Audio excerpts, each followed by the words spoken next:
Baik, bismillahirrahmanirrahim.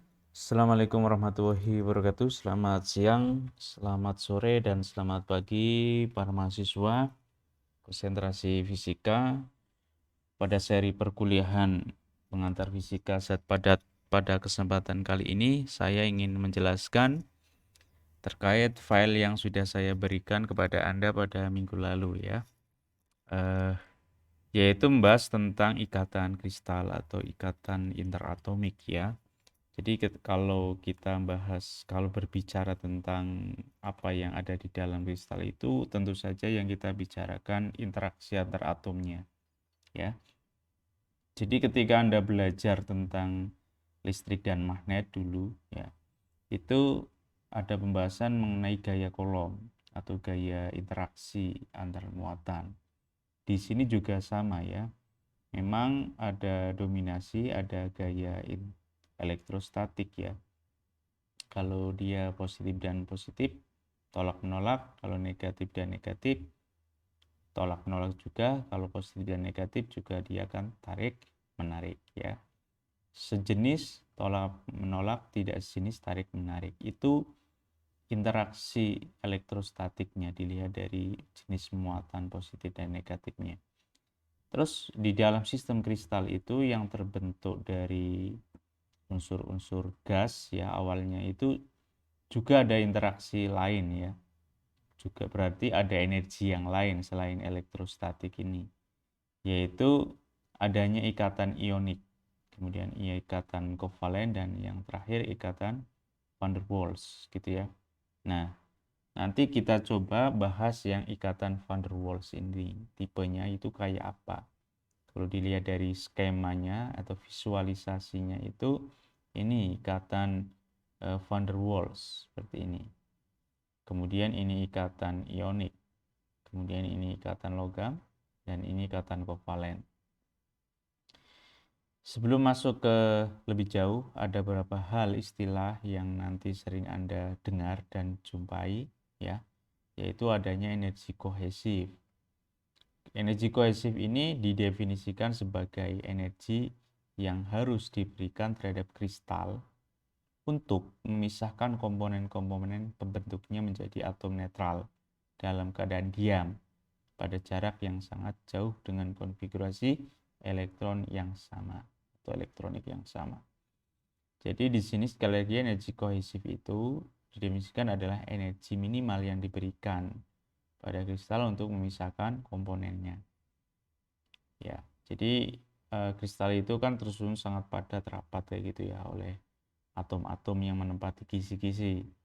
Ya, dia itu memiliki energi kohesi yang sama dengan ikatannya gitu ya. Secara umum kayak gitu. Kemudian juga ada energi kisi.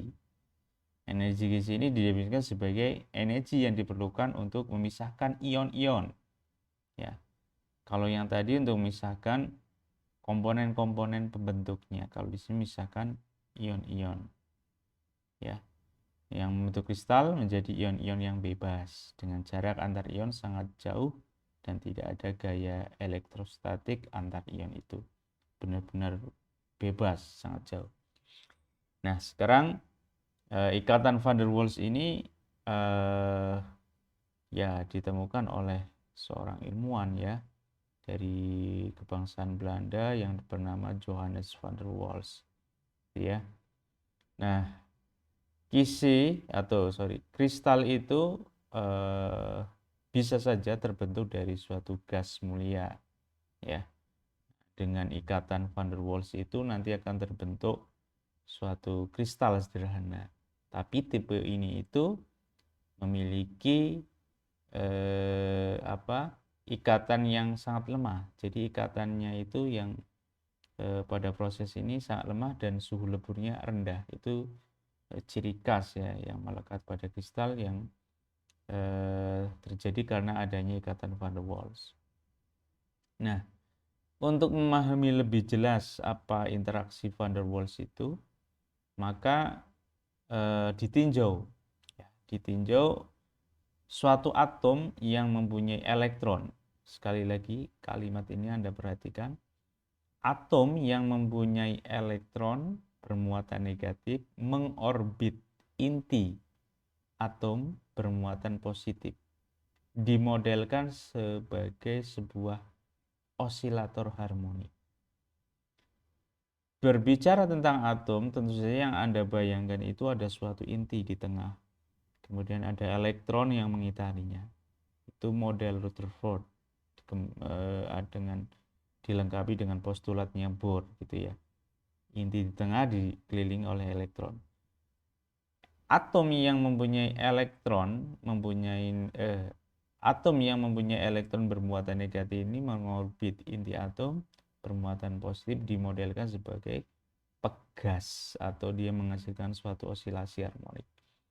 Nah, seperti halnya ini di sini di bawah ini ada pemodelan dua atom ya. Nah, di mana ada inti, kemudian ada gerakan. Nah, osilator atau ada osilasi kayak gini. Atau di sini dikatakan ada dua sistem osilator. Nah, orientasinya adalah sumbu X gerakannya. Nah, kayak gitu ya. Dimana jarak antar inti atomnya adalah R. Nah, sekarang yang konsep yang diambil dari van der Waals ini, interaksi van der Waals ini itu adalah sistem Hamiltonian system. Jadi melihat suatu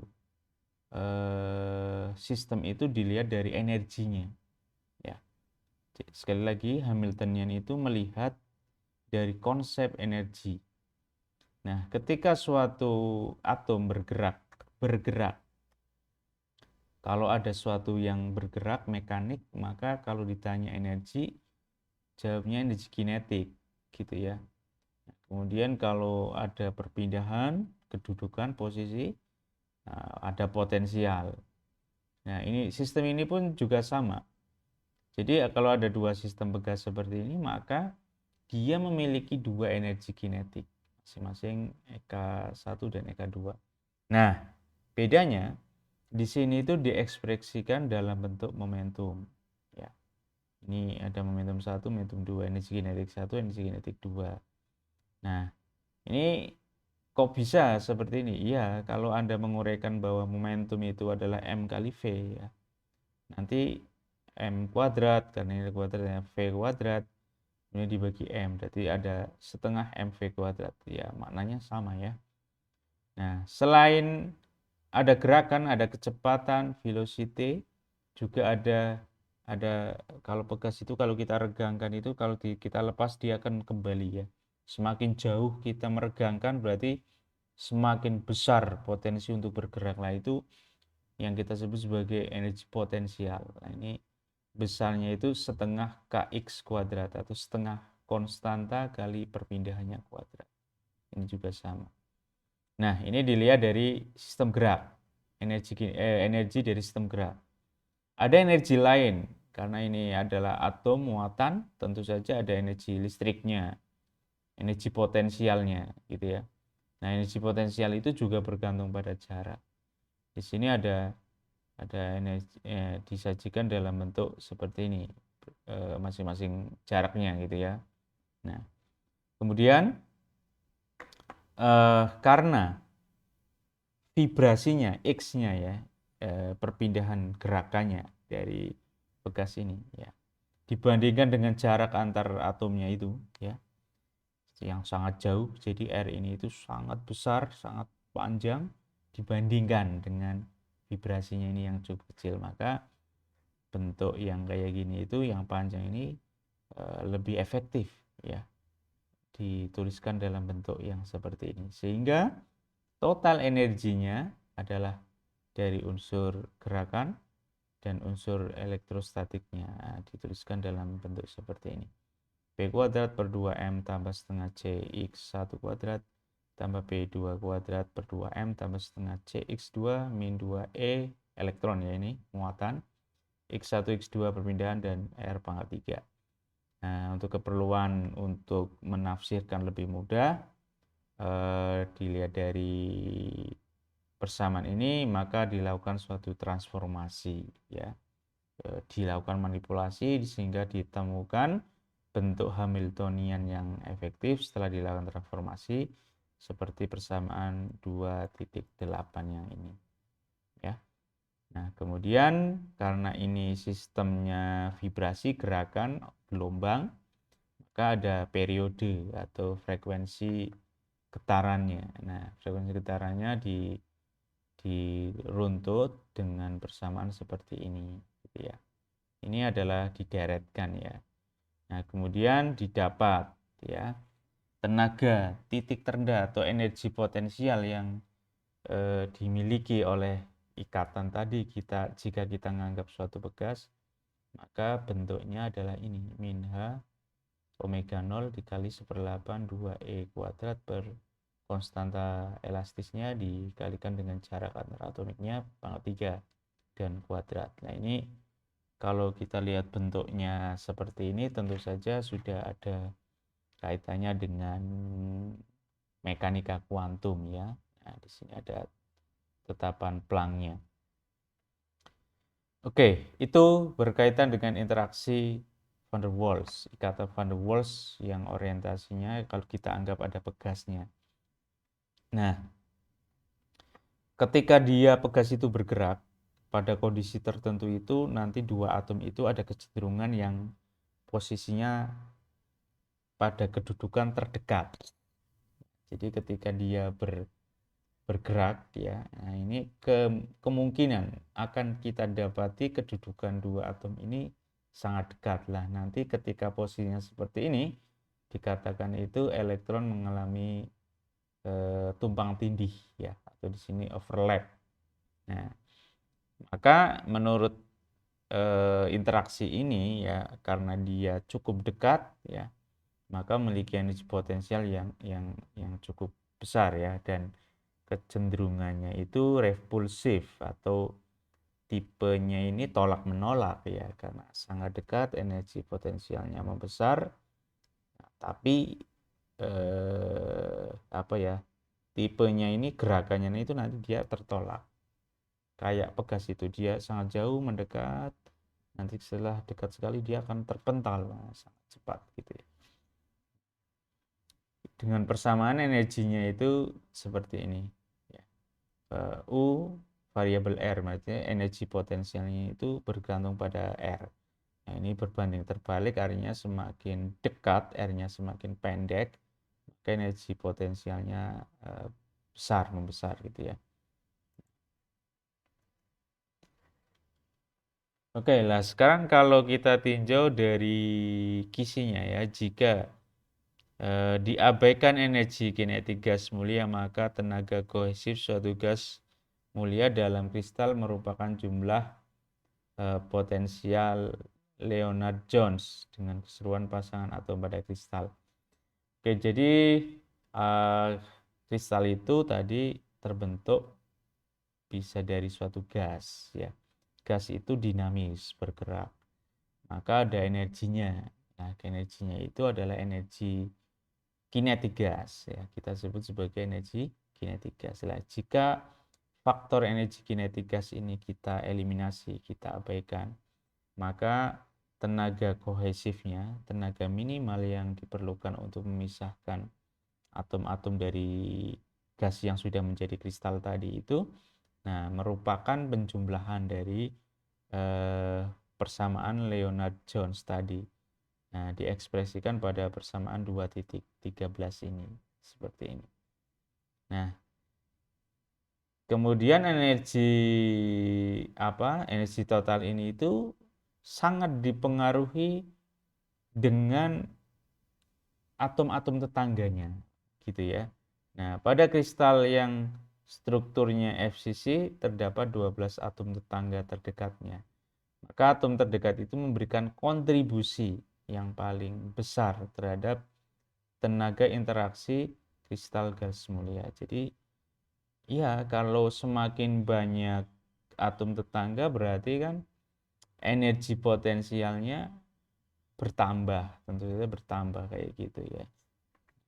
Jadi ada penambahan, ada kontribusi dari atom-atom tetangganya. Nah, untuk kristal yang HCP berstruktur HCP ya, ini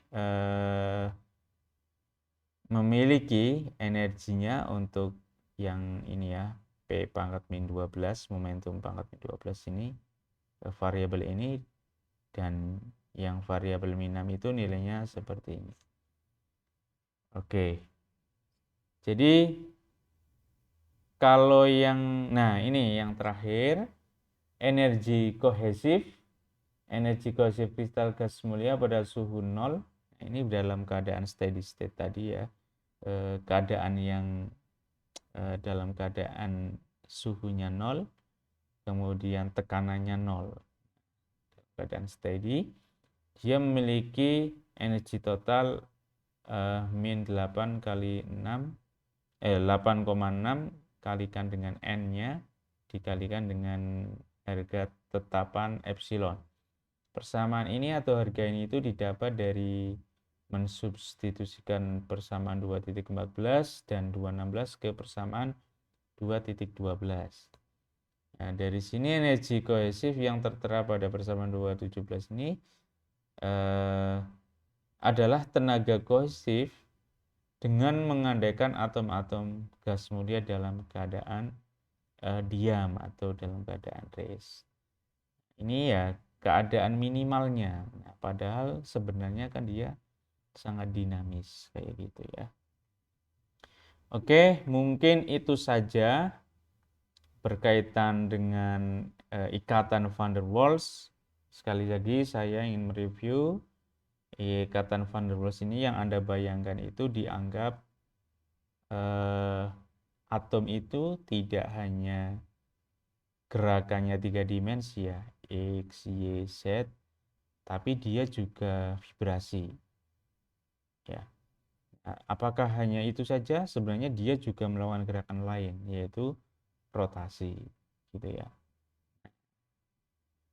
Kemudian kalau van der Waals ini meninjau dari energi elektrostatik dan gerakannya ya. Ya, mungkin itu saja yang dapat saya sampaikan, dapat saya jelaskan untuk menambah wawasan Anda. Nanti kita lanjut untuk ikatan-ikatan yang lain pada kesempatan selanjutnya. Silakan jika ada pertanyaan bisa diajukan di WA Group ya. Sekian dari saya. Wassalamualaikum warahmatullahi wabarakatuh.